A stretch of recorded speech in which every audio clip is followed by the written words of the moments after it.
মা, আজকে সন্ধ্যেবেলা চিকেন পকোড়া বানালে হয় না? তা তো বানানোই যায়। তাহলে চলো আজকে বানিয়ে নিই তোমার ফেভারিট চিকেন পকোড়া। আমি পারমিতা, দুর্গার সাথে। আর আপনারা দেখছেন দুর্গার হেসেল। সরাসরি চলে এলাম দুর্গার হেসেলে। মেয়ের পছন্দের চিকেন পকোড়া বানাতে গেলে যে যে জিনিসগুলো লাগবে আমার সেগুলো দেখিয়ে নিই। আদা নিয়েছি, আদার থেকে দ্বিগুণ প্রায় রসুন নিয়েছি, আর সামান্য একটু কাঁচা লঙ্কা নিয়েছি। সবটাকে একসঙ্গে একটু থেতো করে নিচ্ছি।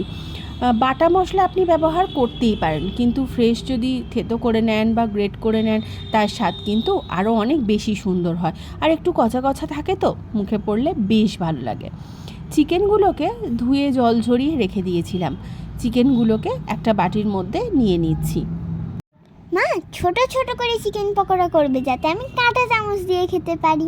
হ্যাঁ তো দেখো না, দোকান থেকে আঙ্কেল কি সুন্দর ছোট ছোট করে কেটে দিয়েছে না। বন্ধুরা, এভাবে ছোট ছোট করে কাটলে কিন্তু চিকেন পকোড়ার চিকেনটা খুব নরম হয়। ছোট মানুষ তো একটু নরম নরম হলে খেতে পছন্দ করে। চিকেনের সাথে আমি এখানে ওই যে মশলাটা করে রেখেছিলাম না, আদা রসুন কাঁচা লঙ্কা, সেটা দিয়ে নিলাম। স্বাদ মতো নুন আর একটু মরিচের ঝালটা কিন্তু বাচ্চাদের ভালোই লাগে। কাঁচা লঙ্কা ঝাল তো খেতে পারে না, তাই ঝালটা আপনারা বুঝে অ্যাডজাস্ট করবেন। আমি ছোটদের বলছি, বাড়ির বড়রাও কিন্তু এটা মন ভরে খাবে, তাই বানালে একটু বেশি করেই বানাবেন। তার সাথে দিয়ে নিয়েছি 2 চামচ মতো ভিনিগার আর 2 চামচ মতো সয়া সস। বেশ ভালো করে মাখিয়ে নেবেন, প্রতিটা চিকেনের গায়ে যেন সুন্দর করে মশলাটা কোট হয়ে যায়। এরপর চাপা দিয়ে 10 মিনিট রেস্টে দেবেন। রেস্টে রাখলে কি হবে? রেস্টে রাখলে চিকেনের মধ্যে মশলাটা বা নুনটা ভালো করে মিশে যাবে। এরপর এখানে দিয়ে নিলাম। মা, ডিমটা চিকেনের ভেতর দিয়ে দিলে? হ্যাঁ গো সোনা, তবে তো এটা সুন্দর মতো পকোড়ার একটা কোটিং হবে গায়ে।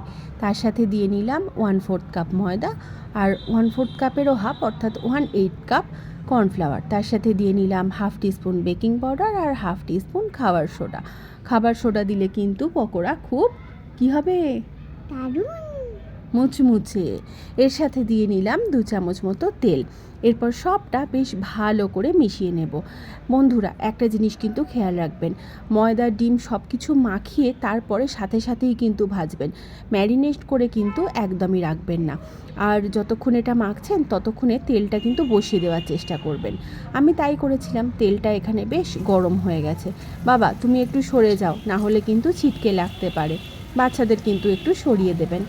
আর প্রথমবারে যখন আমি পকোড়াটা ভাজছি তখন আমি এখানে খুব বেশি পকোড়া একসাথে দিচ্ছি না, ওই গোটা স্টেপ মতো দিয়েছিলাম, মানে যাতে তেলের মধ্যে একটু ফাঁকা ফাঁকা হয়ে থাকে।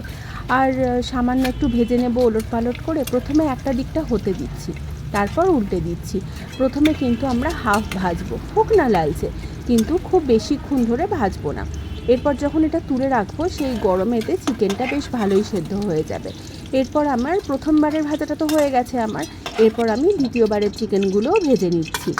যেহেতু আমি পকোড়াতে ময়দা কর্নফ্লাওয়ারের মিশ্রণটা কম আর ডিমের ভাগটা বেশি, সেই জন্য এখানে কিন্তু তেলের মধ্যে ফেনা হয়ে যাচ্ছে। এটা নিয়ে চিন্তার কোনো কারণ নেই। সমস্ত চিকেনগুলো ভাজা কমপ্লিট। এরপর তেলের মধ্যে আরও একটু তেল দিয়ে নেব, কারণ তেলটা ভীষণই কমে গেছে। এবার যখন তেলটা অ্যাড করব দেখবেন যে এই ফেনাটা কিন্তু অনেকটাই কেটে যাবে।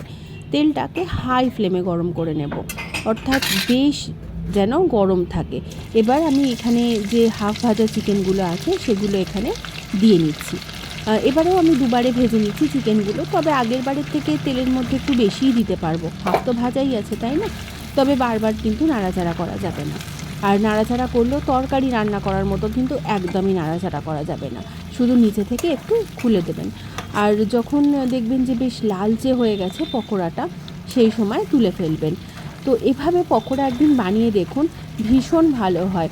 আর দোকান থেকে পকোড়া কিনে এনে আপনি দিতেই পারেন বা খেতেও পারেন, কিন্তু তাতে বাঁধাকপি না জানি গাজর কত কিছু দিয়ে একটা মণ্ড পাকিয়ে ফেলে। শুধু চিকেন পকোড়া কি পাওয়া যায়? যায় না তো। ও মা, হলো? হ্যাঁ বাবা, এই তো আমার চিকেন পকোড়াগুলো কিন্তু সব ভাজা হয়ে গেছে। ছোট্ট ছোট্ট ক্রিস্পি চিকেন পকোড়া কাঁটা চামচ দিয়ে খেতে আমার মেয়ে কিন্তু ভীষণ পছন্দ করে। সাথে একটু সস থাকলে আর কিছুই লাগে না। মা, আমি একটা নেব? হ্যাঁ হ্যাঁ, চলো চলো। বন্ধুরা, আমার ভিডিওটা আজ এটুকুই। আপনাদের কেমন লাগলো জানাবেন, আর বাড়িতে একদিন অবশ্যই ট্রাই করবেন। আমার রান্নাগুলো যদি ভালো লেগে থাকে, আমাদের যদি ভালো লেগে থাকে, সাবস্ক্রাইব করবেন।